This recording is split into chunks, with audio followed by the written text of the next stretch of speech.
Welcome to Night Shift Pulse. Comment your city and the time below. The night connects us all.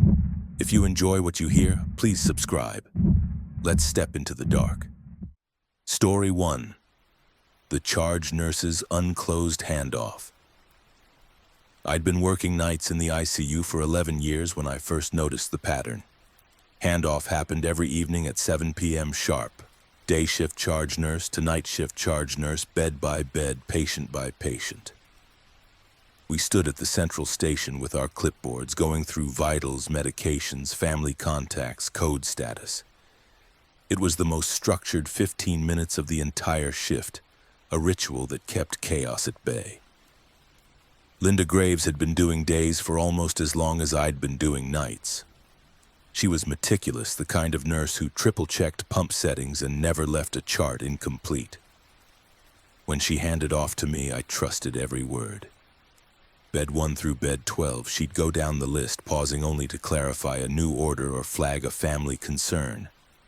I'd nod, make notes, and ask questions. Then she'd leave, and the night would begin. It was mid-September when I first heard her mention bed 14. We only had 12 beds in the unit. Bed 14 didn't exist, but Linda said it so naturally, sliding it in right after bed 12, that I almost didn't catch it. Bed 14, no name yet, admitted at 6:43 p.m., awaiting identification. Vitals stable, no active orders. I looked up. Bed 14? She blinked at me, then glanced at her notes. Right, bed 14. Linda, we don't have a bed 14. She stared at her clipboard for a long moment, then laughed, a little embarrassed. God, sorry, long day. I meant bed 4, typo. I let it go. We all made mistakes when we were tired. But the next night, she did it again. Bed 14, same phrasing, same lack of detail. Admitted at 6:43 p.m. No name, vitals stable. This time I didn't interrupt. I just listened, watching her face. She didn't look confused, she looked focused, like she was reading directly from a chart. When she finished, I asked, Linda, where's the chart for bed 14? She looked around the station, frowning. I thought I put it here. There's no bed 14. Her frown deepened. Right, yeah. Sorry, I don't know why I keep saying that. I wanted to press further, but the day shift was filing out, and I had 12 real patients to manage. I made a mental note to bring it up later, maybe suggest she get some sleep. By the third night, I started writing it down. Bed 14, admitted at 6:43 p.m., no name, vitals stable, no active orders. The wording never changed.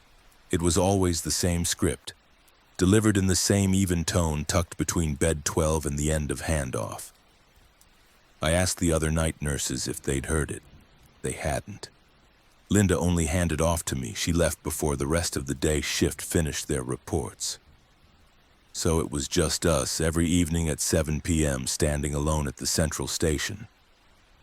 On the fourth night, I arrived early.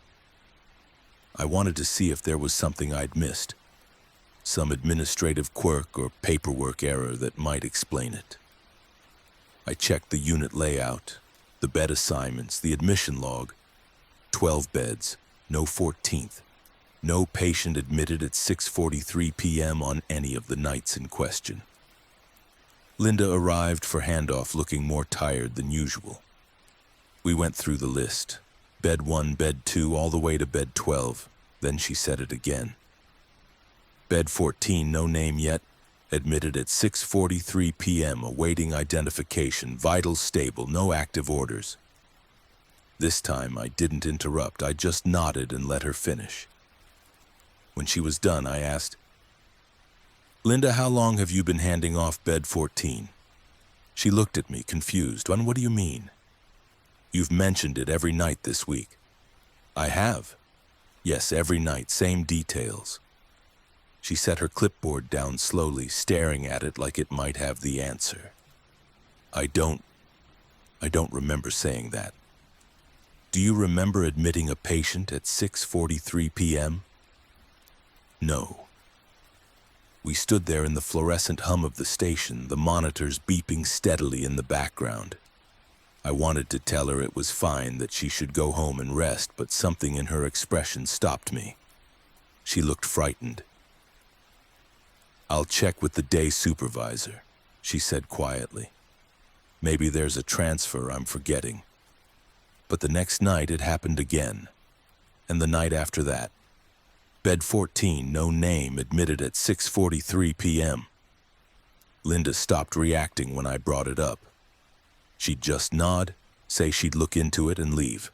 I started staying late after handoff, just 5 or 10 minutes, to see if anything unusual happened at 6:43 p.m.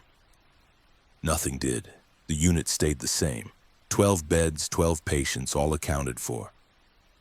Then 2 weeks into this, I noticed something else. The bed assignments had shifted. We discharged a patient from bed 8, admitted someone new to bed 3, shuffled people around to accommodate acuity. But during handoff, Linda's list didn't reflect any of that. She was reading from an old assignment, one from 2 weeks ago, the night before bed 14 first appeared. I didn't say anything. I just listened, writing down every word. When she finished, I cross-referenced her report with the actual patient list. They didn't match, not even close. She was handing off patients who'd been discharged, describing conditions that had resolved, listing family members who'd stopped visiting days ago. But her details were perfect, accurate to the night she was describing. It was like she was reading from a report frozen in time. The next evening, I arrived even earlier. I wanted to see Linda before handoff, to talk to her away from the station. I found her in the break room, staring at her phone. She looked up when I came in, and for just a second I didn't recognize her. Her face was slack, distant, like she was looking through me instead of at me. "Linda?" She blinked, and the familiarity returned. "Hey, almost 7. Can I ask you something?" "Sure." "Do you remember what happened 2 weeks ago? The night we discharged the patient in bed 8? She thought about it, then nodded.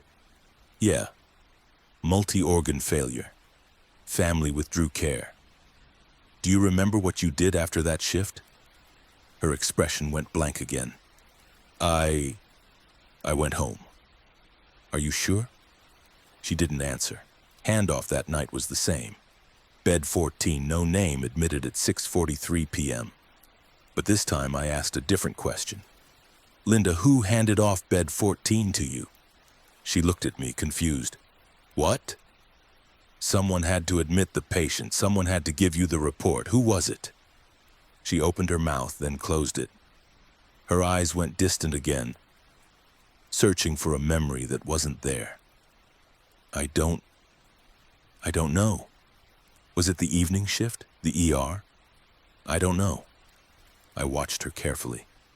"Do you remember admitting any other patients that day?" "Yes. Bed 3, post-op sepsis. Bed 9, respiratory failure. But not bed 14. "No." "Then how do you know about it?" She stared at me, and I saw something flicker in her expression. Recognition, maybe, or fear. I just know. It's in the handoff." "Whose handoff?" She didn't answer. That night, after she left, I went back through the unit's records. I pulled admission logs, nursing notes, shift reports, everything I could access. There was no bed 14. There had never been a bed 14. But buried in an old archive, I found something else. An incident report from 3 years ago, submitted by a night shift charge nurse named Linda Graves. It was dated 2 weeks after a massive schedule change, when the hospital had restructured ICU staffing and extended shift hours. The report was brief, clinical. It described a patient admitted at 6:43 p.m. No name, no identification, awaiting family contact. Vitals stable, no active orders. The patient had been placed in an overflow area, bed 14, a temporary designation used during high census. The report ended abruptly. No discharge note, no transfer summary, just a final line, added by a supervisor. Nurse Graves did not complete this shift. Incident under review. I looked up Linda's employment record. She'd taken 3 weeks of leave after that incident. When she returned, she'd requested a permanent move to day shift.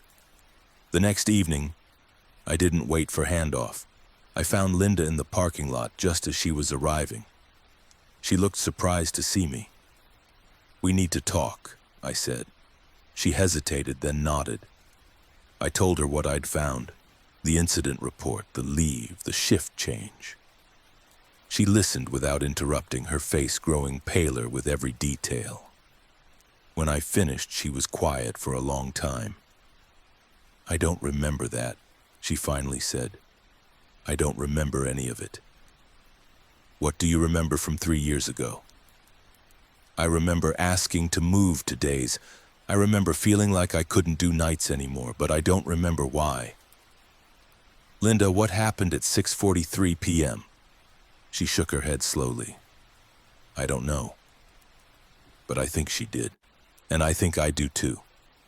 Because that night when Linda handed off to me, she didn't mention bed 14. She went through all 12 beds, closed her clipboard, and left without another word. I watched her walk to the elevator and I realized something that made my stomach turn. She always left at 7:15 p.m. every night, exactly 32 minutes after 6:43. I don't know what happened during those 32 minutes 3 years ago. I don't know what she saw or what she did or what was done to her. But I know that every night since, she's been reliving the handoff she never finished, passing along a patient she can't remember to a nurse who wasn't there. And now, when I stand at that station at 7 p.m., I understand why she keeps handing off bed 14. It's not for me. It's not for the day shift or the records or the hospital. Handoff isn't about passing information forward. It's about making sure someone else knows. Someone else remembers, someone else carries it forward when you can't anymore. Some reports are never closed. They're just handed off night after night to whoever's willing to listen. Story 2. The Respiratory Therapist's Silent Ventilator. I've been a respiratory therapist for 13 years, and I can tell you this with absolute certainty. Ventilators have a language. It's not words exactly, but a constant stream of information. Pressure readings, tidal volumes, alarm frequencies. You learn to hear it the way a mechanic hears an engine. A wheezing compressor, a delayed inspiratory trigger, the sharp beep of a high-pressure alarm. They all mean something specific. They tell you what's happening inside a patient's lungs before the monitors do. The ICU where I worked had 16 beds, all equipped with the same model ventilator, a Puritan Bennett 840. Reliable machines. I'd worked with them for years, knew their quirks, their sensitivities. They alarmed when they should, stayed silent when they shouldn't. That predictability was something I relied on, especially during night shifts when staffing was thin and I was covering the unit alone. It started in bed 7. The patient, a 62-year-old man named Gordon Pruitt, had been admitted 4 days earlier with acute respiratory distress syndrome, bilateral infiltrates, low oxygen saturation, high ventilatory support. He wasn't doing well, but he wasn't crashing either. We'd sedated him, paralyzed him, and let the machine do the work while his lungs tried to heal. His vent settings were aggressive, assist control mode, tidal volume of 450 milliliters, positive end expiratory pressure at 12, FiO2 at 70%, numbers that should have kept him stable. On my second night with him, I noticed something off during my midnight rounds. I was checking all the vents, making sure the settings matched the orders, confirming the alarms were functional. When I got to bed 7, I saw the ventilator's display screen was lit, cycling normally. The bellows moved. The circuit tubing expanded and contracted with each mechanical breath. But the flow sensor, an inline device that measures how much air is actually moving through the circuit, was reading 0. 0 airflow. 0 tidal volume. 0 minute ventilation. That shouldn't have been possible.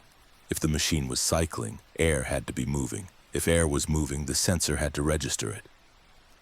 But the sensor showed nothing. Just a flat line where the waveform should have been. I checked the sensor itself, disconnected it, reconnected it, verified it was seated correctly. Still zero.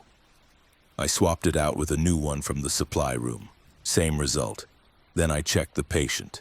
His chest was rising and falling in perfect rhythm with the ventilator. His oxygen saturation was 94%. Not great, but stable.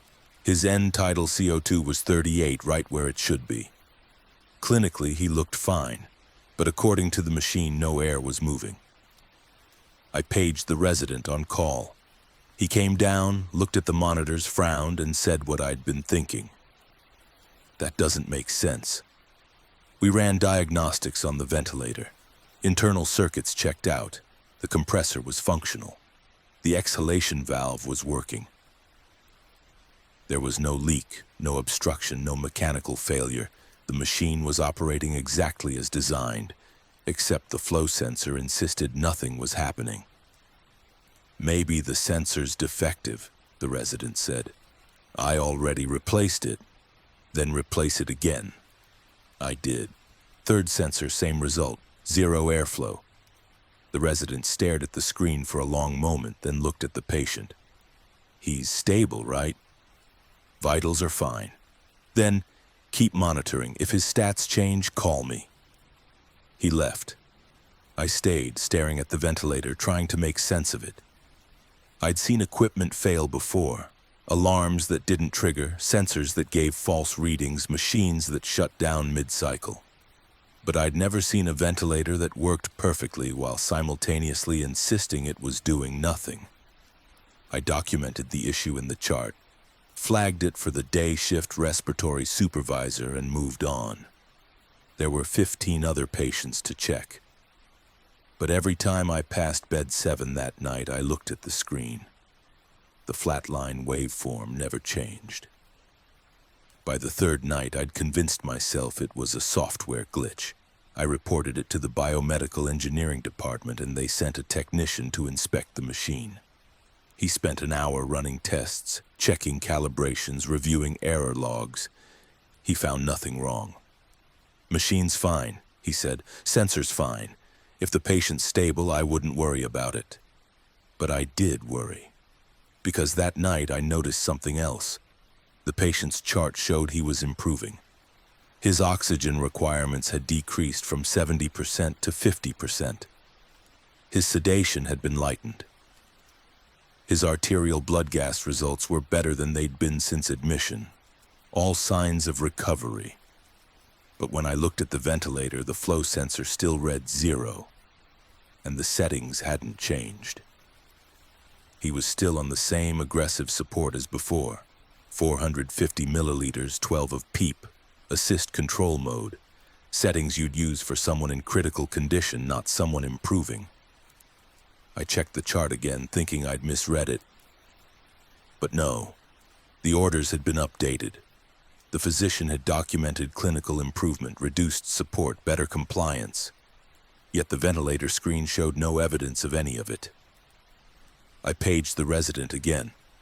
A different one this time, a woman named Dr. Tess Carver. She came down, reviewed the chart, looked at the patient, then looked at the vent settings. These settings don't match the orders, she said. I know. I haven't touched them. Then who changed the orders without changing the vent? No one. The vent's been on the same settings since admission. She frowned, pulling up the electronic chart on the computer. That's not what this says. According to this, we weaned him yesterday. Tidal volume down to 350, PEEP down to 8, FiO2 at 40, see? She turned the screen toward me. I looked. The chart clearly documented the changes, timestamps, signatures, everything. But the ventilator in front of us displayed the original settings, 450, 12, 70%. That's impossible, I said. Dr. Carver stared at the screen, then at the vent, then back at the screen. Did someone forget to enter the changes? The changes were never made. I've been here all night. No one's touched this machine. Then the chart's wrong, or the machine is. We stood there, both of us trying to make sense of it. Finally, Dr. Carver said, "Adjust the settings to match the chart. I'll document the discrepancy." I did. I turned the dials, lowered the PEEP, reduced the FiO2, decreased the tidal volume. The machine accepted the changes, the screen updated. But the flow sensor still read 0. And the patient's chest kept rising and falling, steady and rhythmic, like nothing had changed at all. Over the next 2 nights, the chart continued to show improvement. The patient's sedation was stopped. His paralytics were discontinued, his labs normalized. According to the documentation, he was nearly ready to extubate. But when I looked at him, he didn't look any different. His eyes stayed closed, his body stayed still.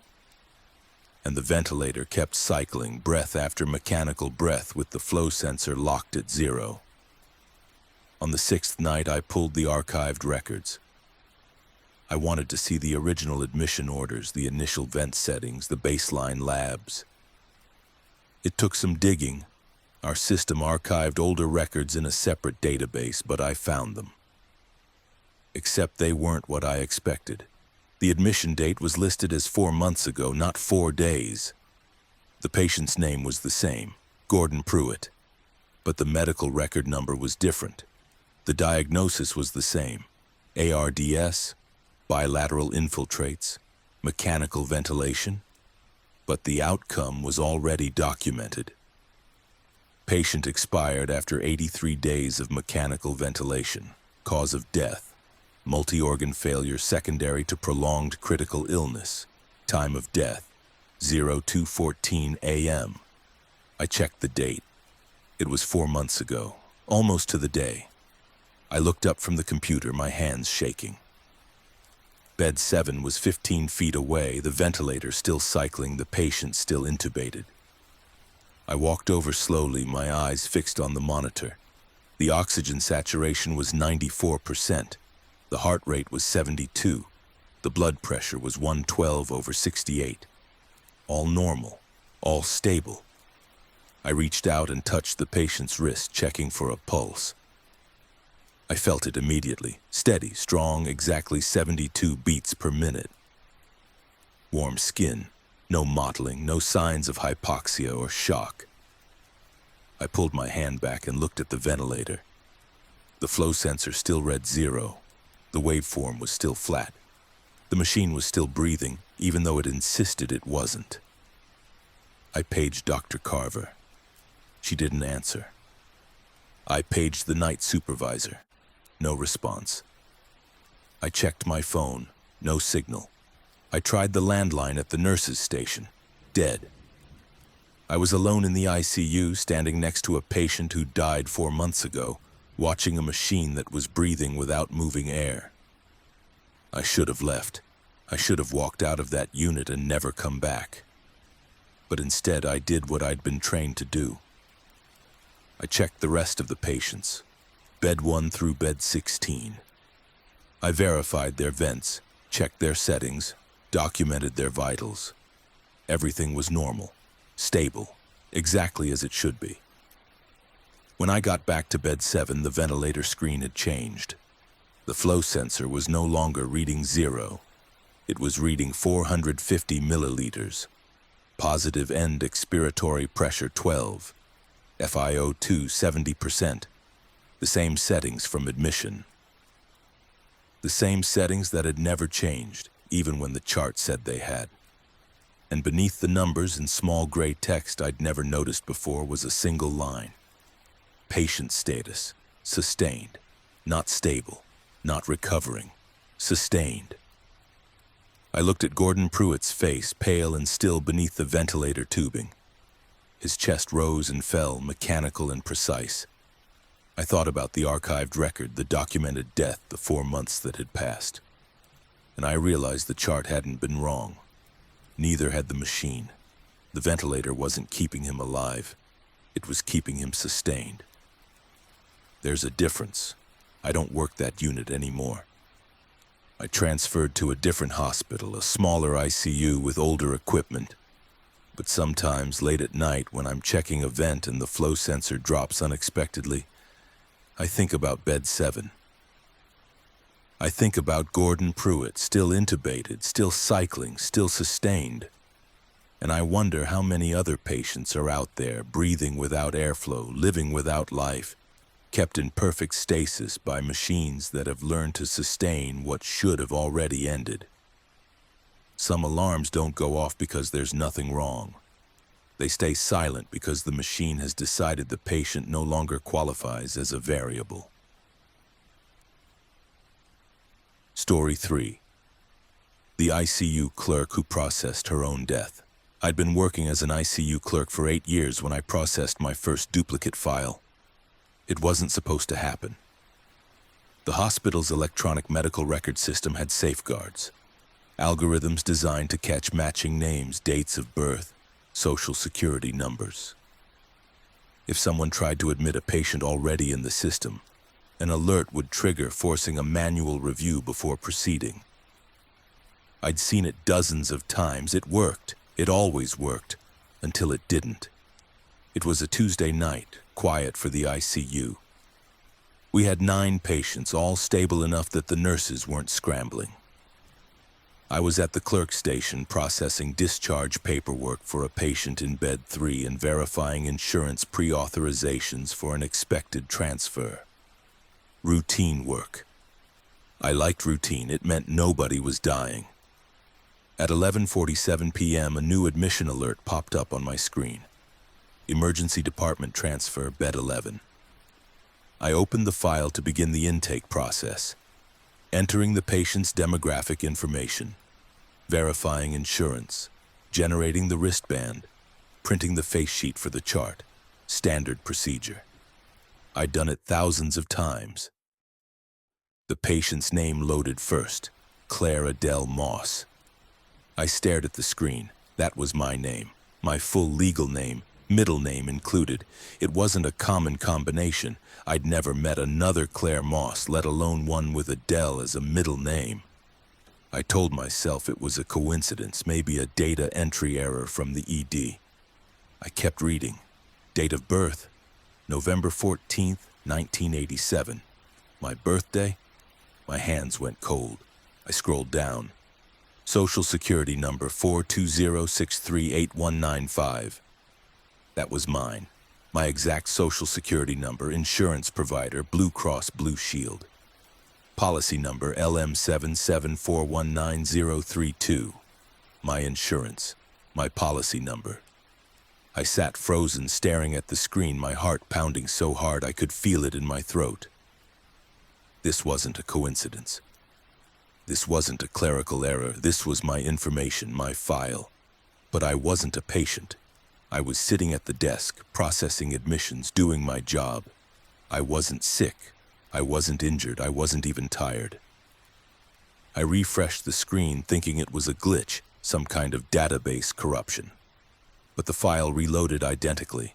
Claire Adele Moss, DOB November 14, 1987, SSN 420638195.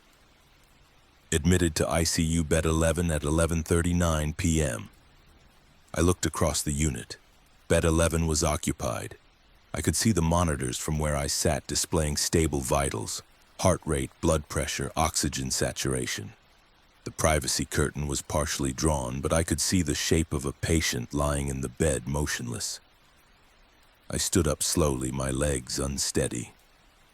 I told myself I'd walk over there, look at the patient and realize it was someone else, a mistake in the system, a weird coincidence. But as I crossed the unit, passing the nurse's station, nobody looked up. Nobody asked where I was going. It was like I wasn't there. I reached bed 11 and stopped just outside the curtain. The monitors beeped softly, rhythmically. I could hear the ventilator cycling, steady mechanical breaths. My throat tightened. I didn't want to look, but I had to. I pulled the curtain back.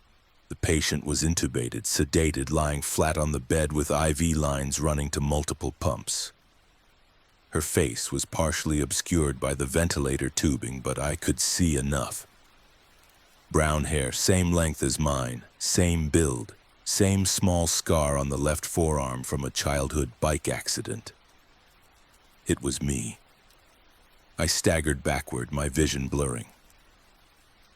This wasn't possible. I was standing right here. I was awake, alert, breathing on my own. I wasn't sedated. I wasn't intubated. I wasn't in bed 11, except I was. I turned and walked quickly back to the clerk station, my hands shaking. I pulled up the file again, scrolling through the admission notes. The documentation was thorough, detailed. ED physician notes described a sudden collapse at work, unresponsive, no pulse. CPR initiated at 11:12 p.m. Return of spontaneous circulation at 11:26 p.m. Patient transferred to ICU for post-cardiac arrest care. Therapeutic hypothermia initiated, prognosis uncertain. I checked the timestamp. It said the collapse happened at my desk, at the ICU clerk station. But I was fine. I'd been working all night. No collapse, no CPR, no ambulance. I would have remembered that. I scrolled further down, looking for the attending physician's notes. Dr. Nathan Voss, the intensivist on call. I knew him well. He'd been working this unit for years. His note was dated today, written just 20 minutes ago. It described the patient's condition as critical but stable, with significant anoxic brain injury likely. He'd ordered a full neurological workup, continuous EEG monitoring, and family notification. Family notification. I checked the emergency contact field. It listed my mother, Dorothy Moss, with her phone number and address, both correct. I picked up the desk phone and dialed my mother's number. It rang 4 times, then went to voicemail. I hung up and tried again. Same result. I tried my brother. No answer. I tried my apartment. The line just rang. I sat back in my chair, staring at the screen. The file was still open, displaying my information, my diagnosis, my treatment plan. And at the bottom of the screen in the status field were 2 words. Pending discharge. But I'd just been admitted. 8 minutes ago, according to the timestamp. How could I already be pending discharge? I clicked on the discharge planning tab. It opened to a pre-filled form, most of the fields already completed. Discharge destination, Brookside Memorial Gardens. I knew that place. It was a cemetery. Discharge date, November 19th. I checked the calendar on my computer. Today was November 19th. My chest tightened. I clicked on the billing summary, thinking maybe that would make sense of this, that there'd be some kind of error or duplicate entry that would explain everything. But the billing summary was complete. Itemized charges for ED care, ICU admission, mechanical ventilation, pharmacological support, therapeutic hypothermia, total charges $67,412. Insurance status, claim processed, patient responsibility $0. The claim had been processed, not pending, not under review, processed, as if the entire admission had already been completed, documented, and closed. I clicked back to the main file and checked the status field again. It had changed. It no longer said pending discharge. Now it said discharged. Time of discharge, November 19th, 11:59 p.m. I looked at the clock on my computer. It was 11:58 p.m. I stood up so fast my chair rolled backward and hit the wall. I looked across the unit at bed 11. The monitors were still on, still displaying vitals. But the curtain was open now, and the bed was empty. No patient, no ventilator, no IV pumps. Just a stripped mattress and a cleared bedside table, like the room had been terminally cleaned. I walked over slowly, my legs shaking. The room was empty, completely empty. There was no sign anyone had been there, no equipment, no tubing, no documentation. Even the monitors had been turned off. But I'd seen her. I'd seen me. I'd stood right here and looked at my own face, intubated and unconscious. I turned and walked back to the clerk station. The file was still open on my screen. I scrolled through it again, looking for something, anything that would make sense. But everything was in order. Admission complete, treatment documented, discharge finalized. And then I saw it, buried in the notes section. A single line I'd missed before. Patient expired at 23:57. Cause of death: anoxic brain injury secondary to prolonged cardiac arrest. Time of death confirmed by attending physician. Next of kin notified. I checked the clock. It was 11:59 p.m., 47 seconds. I reached for the phone to call someone. Security, my supervisor, anyone. But my hand passed through the receiver. I tried again. Same result. My hand moved through the plastic like it wasn't there. I looked down at my arms. They looked solid. I could see my skin, my veins, the scar on my left forearm. But when I tried to touch the desk, my fingers passed through it. The clock on the computer changed. Midnight. The file on my screen updated. Status: closed. Final disposition: deceased. Record archived. I stood there, staring at the screen, trying to process what had just happened. I was still here. I could still think. I could still see. But I couldn't touch anything. I couldn't interact with anything. I looked across the unit. The nurses were still working, charting, checking patients, adjusting pumps. None of them looked at me. None of them saw me. And then I understood. The file hadn't been a mistake. It had been a record, a documentation of what had already happened. I'd collapsed at my desk hours ago, been resuscitated, admitted, treated, and died. All while I'd continued working, processing admissions, verifying insurance, generating wristbands. Because that's what clerks do. We process files, we enter data, we keep the records updated, even our own. I still come to work every night. I still sit at the clerk station, processing admissions, verifying insurance, generating face sheets. The nurses don't see me, but the files do. Every patient who comes through gets documented, coded, billed. And sometimes, late at night, I pull up my own file and read through it again, looking at the timestamps, the treatment notes, the final diagnosis. I check the discharge date, the time of death, the cause. It's all still there, archived and complete. And every night, just before midnight, a new admission alert pops up on my screen. Same name, same birthday, same social security number. And I process it because that's what I do. Some cases never close, they just get re-entered over and over, filed under the same record number, waiting for someone to notice the duplicate. But the system doesn't catch it anymore. It stopped flagging my name months ago. Now it just processes the claim and moves on.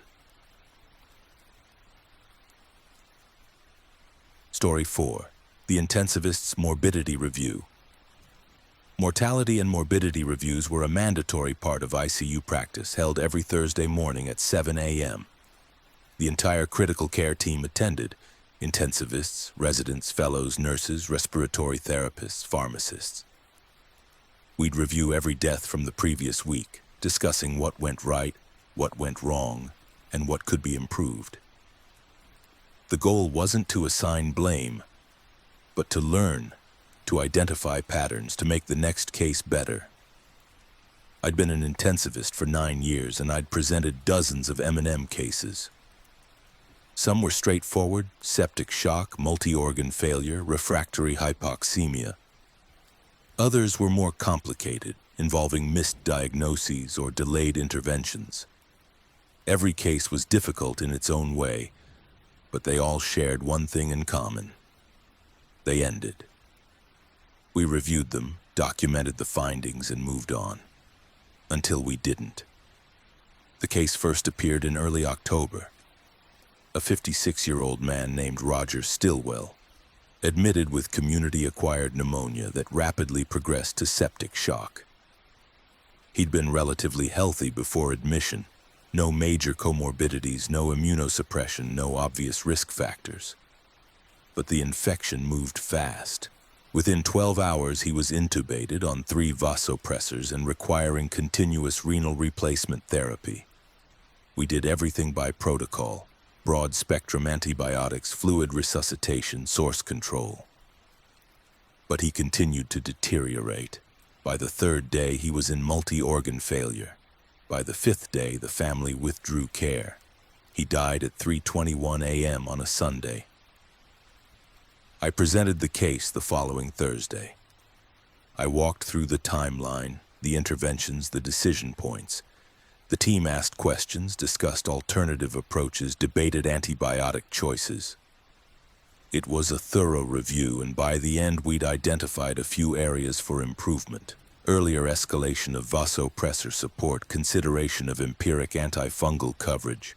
Nothing major, nothing that would have changed the outcome, but worth noting for future cases. The case was closed. We moved on, except it came back. The following Thursday, Roger Stillwell's case appeared on the M&M agenda again. Same name, same medical record number, same admission date. I frowned when I saw it on the schedule. We'd already reviewed this case. I checked with the M&M coordinator, a nurse named Paula Chen, thinking there'd been a scheduling error. "Did we already review Stillwell?" I asked. She looked at her notes, then nodded. "Yeah, last week. Why?" "He's on the agenda again." She checked the schedule, frowning. "That's weird. Must be a duplicate entry. I'll remove it." But when Thursday came, the case was still there. And this time, when I pulled up the file to confirm it was a duplicate, I noticed something different. The timeline had changed. Roger Stillwell was still admitted with pneumonia, still progressed to septic shock, still died on day 5. But the interventions were different. The antibiotics we'd discussed adding in the previous review, they were documented as having been given. The earlier vasopressor escalation we'd suggested, it was noted in the chart, time-stamped, signed by the resident on duty. The chart had been updated to reflect the recommendations from our review. I stared at the screen, confused. Charts didn't get retroactively updated based on M&M findings. That wasn't how the system worked. M&M was educational, not corrective. We couldn't go back and change what had already happened. But the chart showed that we had. I presented the case again, walking through the updated timeline. The team noticed the changes immediately. "Wait," one of the fellows said, "didn't we recommend those antibiotics last week?" "Yes," I said. "So they were already given?" "According to the chart, yes. But we didn't know that last week." "No." The room went quiet. Paula checked her notes from the previous review. "Last week's presentation didn't include antifungal coverage. You said it wasn't given." "It wasn't. Not when I presented. But it was given during the actual case. It wasn't documented, not last week." We went back and forth, trying to make sense of it. Eventually, the chief resident suggested it had been a charting error, something that got corrected after the fact. It was the only explanation that made sense. We closed the case again and moved on. But the following Thursday, Roger Stillwell was back on the agenda. This time, the timeline had changed even more. The antibiotics were still documented, but now there were additional interventions. Earlier intubation, aggressive fluid resuscitation in the first 6 hours, consultation with infectious disease within the first 12 hours. All things we'd discussed in previous reviews as potential areas for improvement, and all now documented as having been done. But the outcome was the same. Roger Stillwell still died at 3:21 a.m. on day 5. I didn't present that week. I let one of the residents do it, watching from the back of the room as she walked through the case. The team asked the same questions, made the same observations, suggested the same refinements. And I knew, even before the next Thursday came, that the case would appear again, with the recommendations incorporated, the timeline adjusted, the interventions updated. It did. For 6 weeks straight, Roger Stillwell's case appeared on the M&M agenda. Each time, the chart reflected more of the team's suggestions. We added steroids for refractory shock. We considered alternative diagnoses. We involved palliative care earlier. We adjusted the ventilator settings, changed the sedation regimen, optimized the renal replacement parameters. Every recommendation we made, every hypothetical intervention we discussed, appeared in the chart the following week, documented as if it had been done in real time. But Roger Stillwell kept dying at 3:21 a.m. on day 5. By the 7th week, I stopped presenting. I couldn't do it anymore. I couldn't stand in front of the team and walk through a case that refused to end, a patient who kept dying no matter what we did. Paula kept putting it on the agenda, and I kept declining. Other attendings started presenting it instead, and I watched from the back, listening as they proposed new interventions, new strategies, new approaches. And every week those interventions appeared in the updated chart. I started pulling the case file outside of M&M late at night when the ICU was quiet. I'd read through the notes, looking for something I'd missed, some detail that would explain why the case kept coming back. And that's when I noticed the signatures. Every note, every order, every intervention, they were all signed by me. My name, my credentials, my attending physician signature. Even the notes I knew I hadn't written. Even the interventions I knew I hadn't ordered. Every single entry in Roger Stillwell's chart bore my electronic signature, time-stamped and authenticated. I contacted IT, thinking my credentials had been compromised. They ran an audit. No unauthorized access, no security breaches. Every signature was legitimate, authenticated through my personal login at the time of documentation.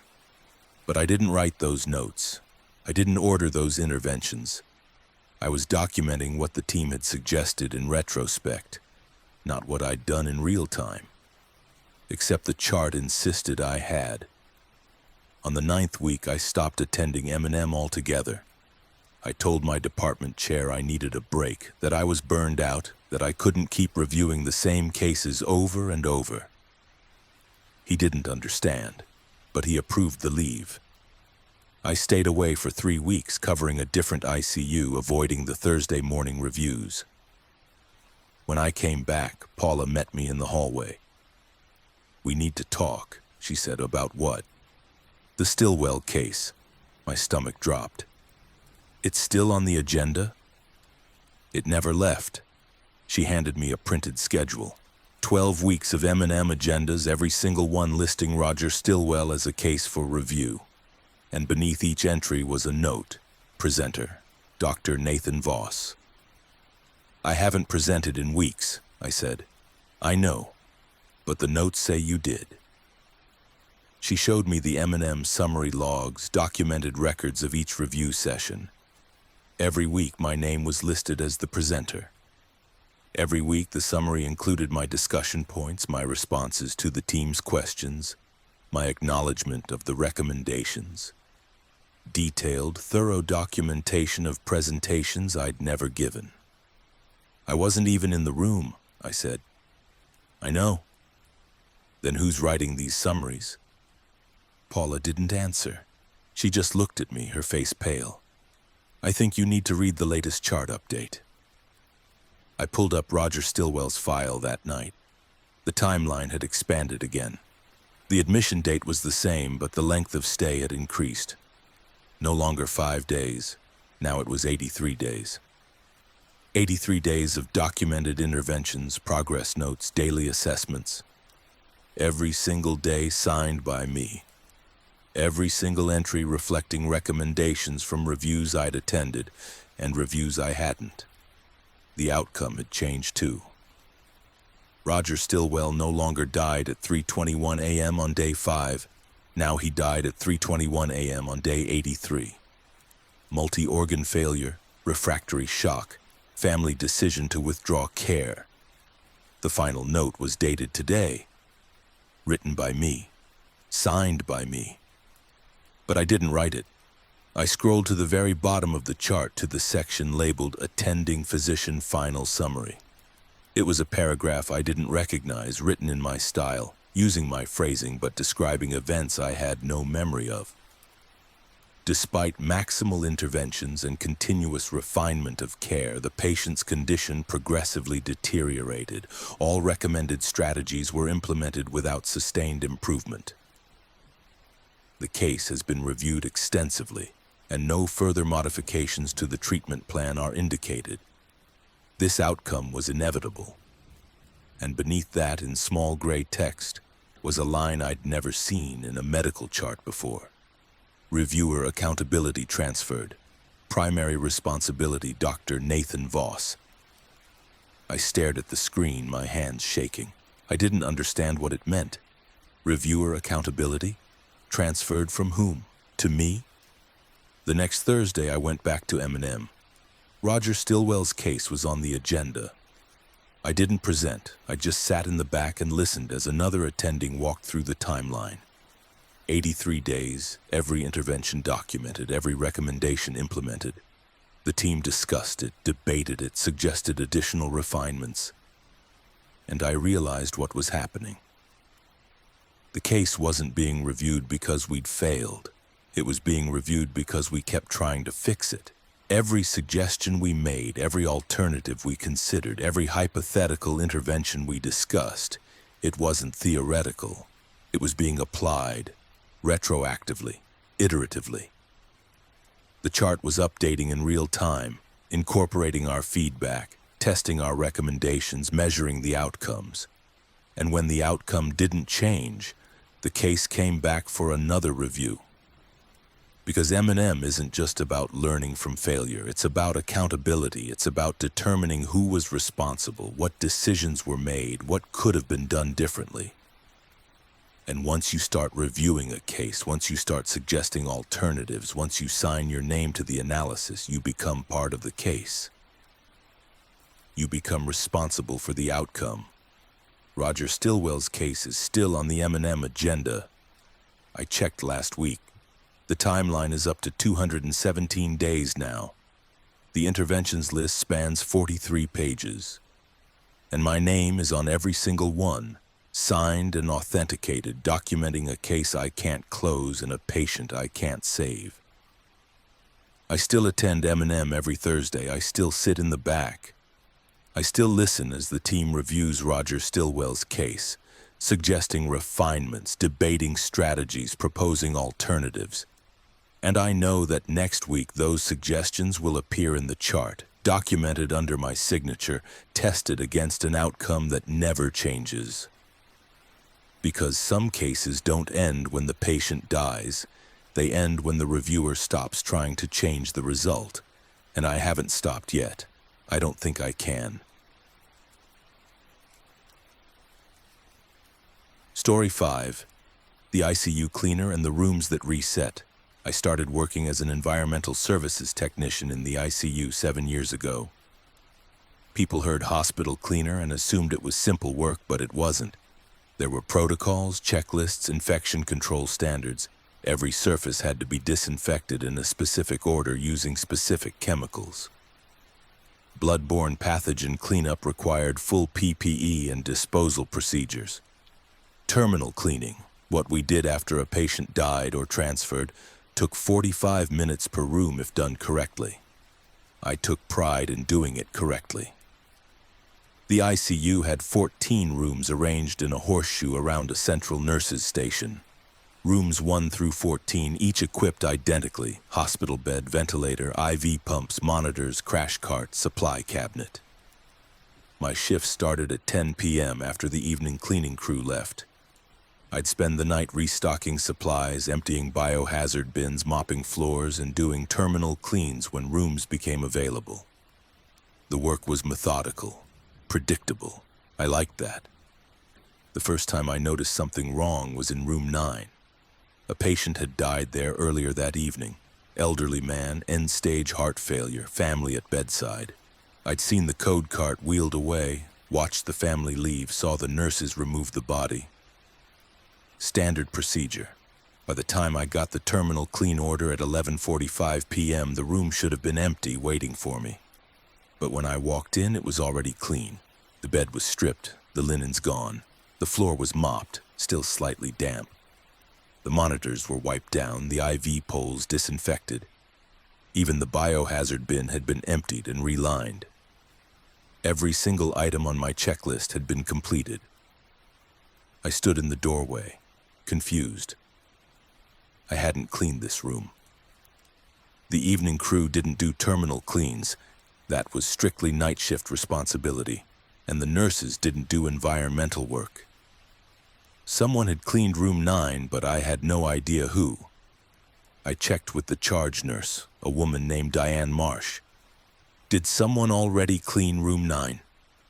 She looked up from her charting. I don't think so. Why? It's already done. Maybe maintenance came through early? Maintenance doesn't do terminal cleans. She shrugged. Well, if it's done, it's done. One less room for you. I didn't push it.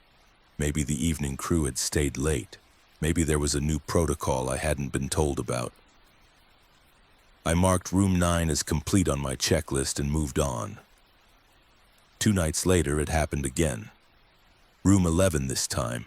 Patient transferred to a long-term acute care facility. Room vacated at 9:30 p.m.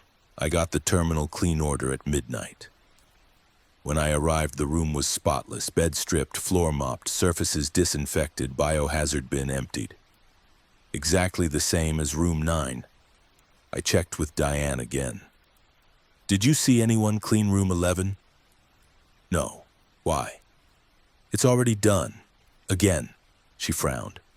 That's weird. Do you have cameras in the rooms? Not in patient rooms. Privacy regulations. I left it alone, but I started paying closer attention. Over the next week, 3 more rooms were pre-cleaned before I got to them. Room 6, room 12, room 9 again. Always terminal cleans. Always after a death or transfer. Always completed before I arrived with no record of who'd done the work. I started arriving earlier, trying to catch whoever was cleaning the rooms. I'd check them as soon as the patient left, sometimes within 10 or 15 minutes. But it didn't matter. The rooms were always clean by the time I got there. Stripped, mopped, disinfected, ready for the next patient. On the 8th night, I decided to watch room 4. A patient had just died. 52-year-old woman. Sudden cardiac arrest, unsuccessful resuscitation. The body was removed at 10:53 p.m. I positioned myself at the nurse's station with a clear view of the door and waited. No one went in. I watched for 40 minutes. Nurses passed by, but none entered. Maintenance didn't come through. The environmental evening supervisor didn't show up. The door stayed closed. At 11:32 p.m., I walked over and opened the door. The room was clean. Bed stripped, floor mopped, surfaces disinfected, fresh linens stacked on the chair. Biohazard bin emptied and relined. I stood there, staring at the spotless room, trying to make sense of what I was seeing. I'd been watching the door the entire time. No one had gone in, but the room was clean. Perfectly, completely clean. I pulled out my phone and took pictures. The stripped bed, the mopped floor, the empty biohazard bin. Then I checked the supply cabinet. It had been restocked. I counted the items. 20 packages of gauze, 15 syringes, 10 IV start kits. Exactly the standard inventory. I made a note of the count and left. The next night I checked room 4 again. The new patient had been admitted around 8 p.m., and the room had been in use all evening. But when I checked the supply cabinet during my rounds, the inventory was identical. 20 packages of gauze, 15 syringes, 10 IV start kits. The nurses had been drawing supplies all night. I'd seen them going in and out, but the count hadn't changed. I tested it. I took 5 syringes from the cabinet, wrote down the time, and checked back an hour later. The cabinet had 15 syringes again. I took 10 gauze packs. An hour later, there were 20. The supplies were replenishing themselves. I checked the other rooms, most of them depleted normally. Nurses took supplies and I restocked them manually at the end of the shift. But 4 rooms never depleted. Room 4, Room 6, Room 9, Room 11. The same rooms that had been pre-cleaned. The same rooms where I never saw anyone restock. I started tracking which rooms reset and which didn't. Over 2 weeks, I identified 6 rooms that consistently pre-cleaned and auto-restocked. 4, 6, 9, 11, 12, and 13. The pattern was consistent. Every time a patient died or transferred from one of those rooms, it was spotless within minutes, ready for the next admission with full inventory. I reported it to my supervisor, a man named Keith Dalton. He listened, nodded, and said he'd look into it.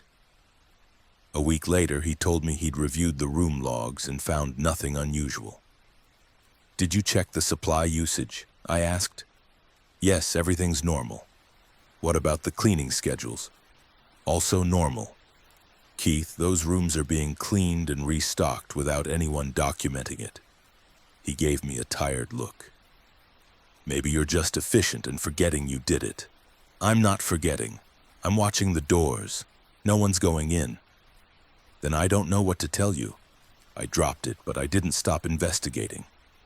I started pulling old ICU floor plans from the hospital archive, looking for anything that might explain the pattern. The ICU had been renovated multiple times over the years. Layout changes, room redesignations, equipment upgrades. But buried in a set of blueprints from 1994, I found something interesting. The original ICU had 18 rooms. 14 were still in use. 4 had been sealed off during a renovation in 2003, converted into storage closets or utility spaces. I checked the room numbers on the old blueprint. The sealed rooms were numbered 4, 6, 9, and 11. But I was cleaning room 4, and room 6, and room 9, and room 11. They weren't sealed off. They were active patient rooms. I went back to the archive and pulled the renovation records. The project notes described the closure of rooms 4, 6, 9, and 11 due to persistent environmental contamination following multi-drug-resistant organism outbreak. The rooms had been decontaminated, sealed, and removed from the active floor plan.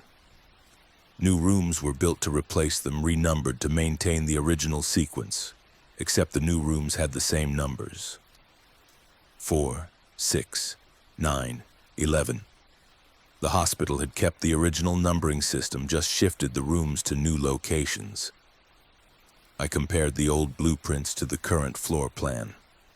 The sealed rooms were still there, hidden behind drywall and reconfigured hallways. And their original locations corresponded exactly to the rooms that were resetting.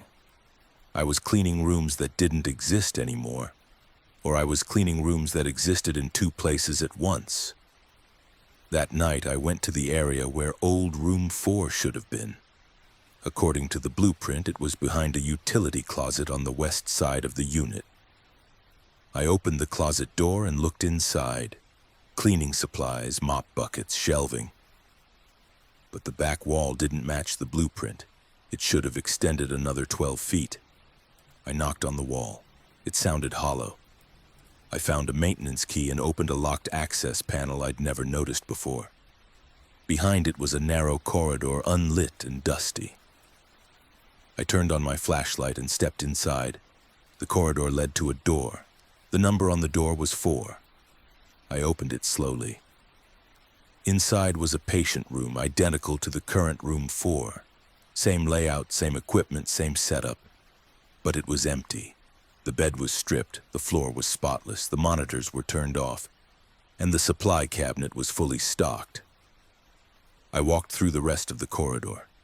3 more doors. 6, 9, 11, all identical, all spotless, all fully stocked.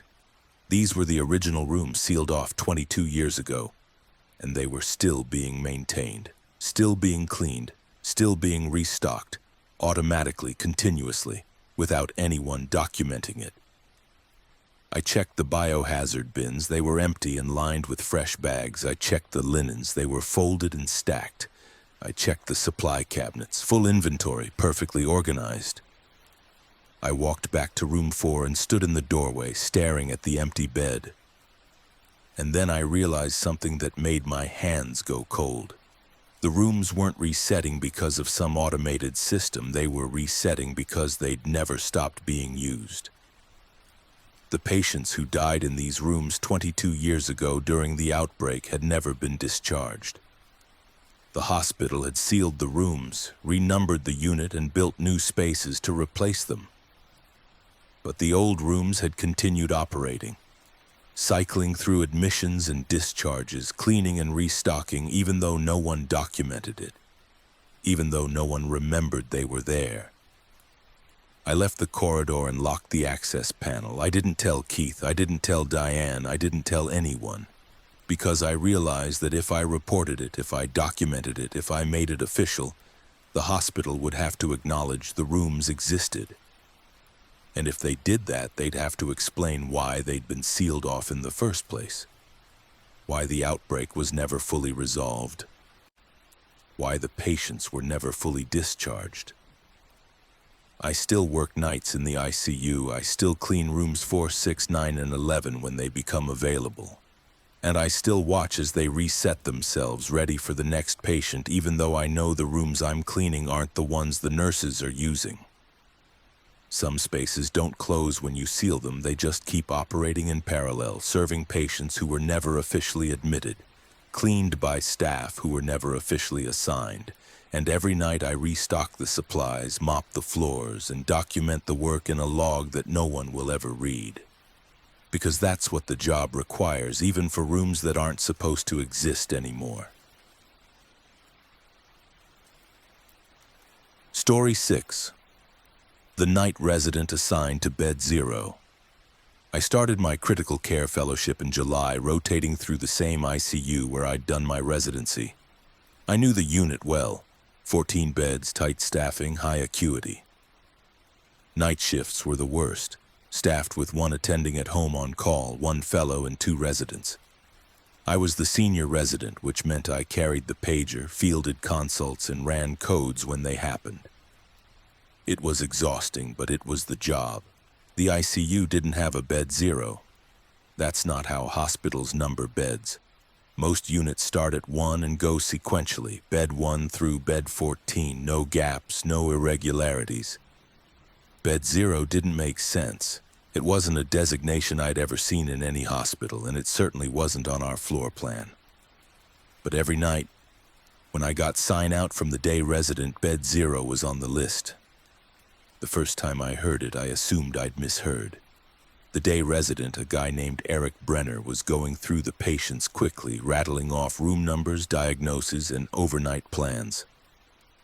Bed 1, septic shock on 3 pressors. Bed 2, post-op CABG, doing well. Bed 3, ARDS, proning overnight. Bed 4... He kept going. 14 patients until he got to the end. Bed 0, status unchanged, continue current management. I looked up. Bed 0? Yeah. We don't have a bed 0. He paused, glanced at his list, then nodded. Right, bed 0, status unchanged. Eric, where is bed 0? He pointed vaguely toward the back corner of the unit near the supply room. Back there. I looked. There was no bed back there. Just a hallway leading to storage and the medication room. There's no bed there, I said. It's in the corner. You'll see it when you round. He finished sign out and left before I could ask anything else. I stood there, staring at the list. Bed 0. No name, no diagnosis, no details, just status unchanged, continue current management. I checked the patient tracking board at the nurse's station. It listed 14 patients, bed 1 through bed 14. No bed 0. I asked the charge nurse, a woman named Angela Price, if she knew anything about it. Bed 0, she said. Yeah, Eric mentioned it in sign out. She frowned. We don't have a bed 0. That's what I thought, she shrugged. Maybe he misspoke. I let it go and started my rounds. Bed 1, bed 2, bed 3. All the way through bed 14. No issues, no surprises. When I finished, I walked toward the back corner of the unit near the supply room where Eric had pointed. There was nothing there, just an empty alcove with a janitorial closet and an equipment storage rack. I went back to the workstation and pulled up the electronic patient list. 14 patients. No bed 0. I checked the billing census. Same result. I checked the charge nurse's assignment sheet. 14 beds, 14 patients, all accounted for. But that night at 3:17 a.m. I got paged about bed 0. The page came from an ICU extension I didn't recognize. The message was brief. Bed 0, vitals dropping, please assess. I stared at the pager, confused. I called the number back. It rang twice, then disconnected. I walked to the nurse's station and asked Angela if she'd paged me. No. Why? I got a page about bed 0. She looked at me, her expression flat. We don't have a bed 0. I know, but someone paged me about it. She checked the call log. I don't see any pages from this unit. I showed her the pager. She read the message, frowned, and said, "That's not one of our extensions." Then where is it from? I don't know. I walked back to the supply room area, looking for anything I might have missed, and that's when I saw it, a door I hadn't noticed before tucked into the alcove, partially obscured by the equipment rack. It was unmarked, painted the same color as the wall, easy to overlook. I tried the handle. It was unlocked. Inside was a patient room. It was smaller than the standard ICU rooms, maybe 10 feet by 12 feet, but it was fully equipped. Hospital bed, ventilator, IV pumps, monitors, crash cart. Everything you'd need for a critical care patient. The lights were dimmed and the monitors were on, displaying vitals. Heart rate 74, blood pressure 100/62, oxygen saturation 96%. There was a patient in the bed. I stepped inside slowly, my heart pounding. The patient was intubated, sedated, lying flat with multiple IV lines running to the pumps. I couldn't see the face clearly in the low light, but I could see the chest rising and falling with the ventilator. I looked at the monitors. The vitals were stable, not dropping like the page had said. I checked the IV pumps. Standard sedation and analgesia, nothing unusual. I looked for a chart, a wristband, any identifying information. There was none. The bed had no name placard. The monitors didn't display a patient name. There was no chart in the room, no paperwork, no identification. Just the equipment, the patient, and the steady beep of the monitors. I walked back to the nurse's station and found Angela. "There's a patient in the room by the supply closet." She looked up. "What room?"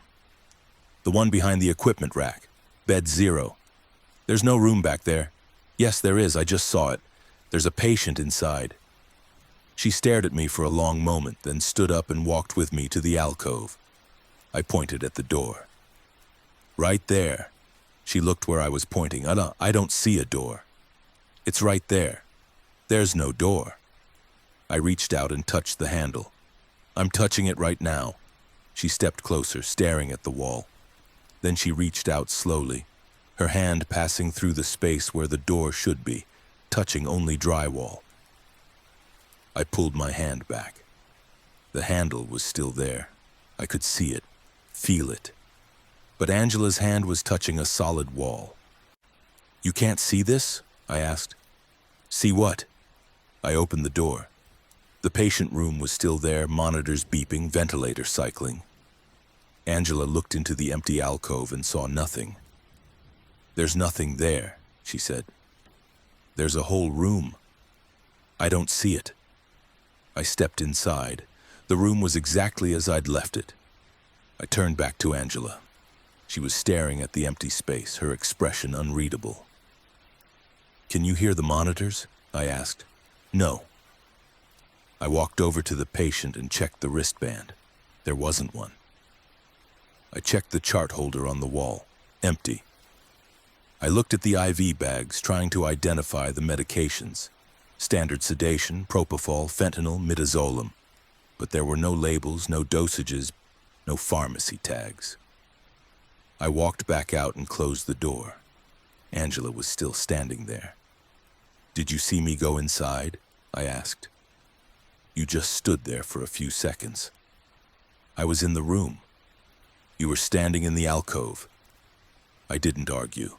I went back to the workstation and pulled up the patient list again, looking for any recent admissions I might have missed. Nothing. I checked the bed management system. 14 beds, all occupied, no bed zero. I checked the admission log. No new patients in the last 72 hours. I called the attending at home, a physician named Dr. Rebecca Marsh. She answered on the third ring, groggy and annoyed. "What's wrong?"